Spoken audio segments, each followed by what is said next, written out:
guys, my name is Caitlin and welcome back to Cait Straight Up. Today we are going to walk through the steps of making homemade from scratch brownies. Why buy brownie mix if you can make it yourself? It's not that hard, and the best part, most of these ingredients are probably already in your kitchen.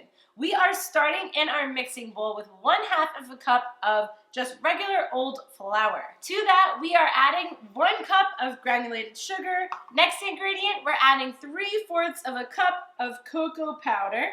If you haven't already, you're gonna go ahead and preheat your oven to 325 degrees. We have 2 eggs here in this bowl that we're gonna add to our mix, as well as 1/2 of a cup of some melted butter.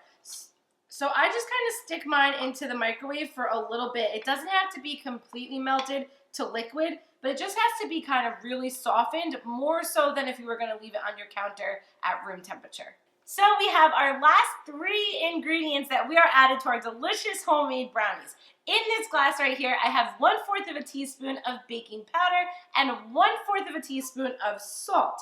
We're just gonna add that in and add 1/2 of a teaspoon of some vanilla. Now, if you add a little bit more vanilla, it's not gonna ruin anything, so you could eye it or measure it, so you're not like me. But 1/2 of a teaspoon of vanilla, and that's all of your ingredients for these delicious homemade brownies. So then you're just gonna mix up your brownies really good in your bowl here until everything is nice and blended. Then you're gonna lightly grease your square baking sheet and get your batter in. So you're just going to want to spread your batter into your pan and make sure it's nice and even. We don't want any uneven brownies going on, so just kind of keep moving it until it nicely covers the bottom of your pan. It's okay if it takes you a second, just make sure that it is perfectly even.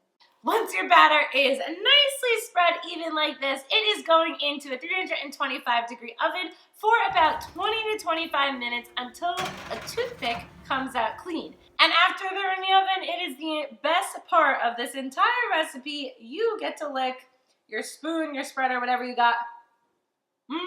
Don't eat too much. Raw egg is bad for you, but it's freaking delicious.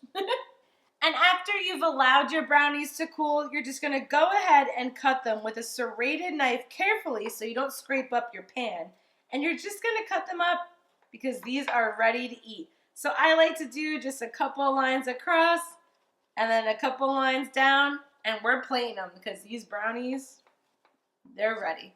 And once they're plated, these are ready to eat. They are going to be so good. They're homemade and These brownies, they're nice and fudgy, they're light and airy, they're really a nice, delicious texture.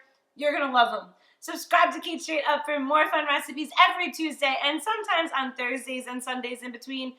Tweet at me at Cait Straight Up, comment below, like, subscribe, do everything that you gotta do. And other than that, guys, I can't wait to see you next time. Bye-bye.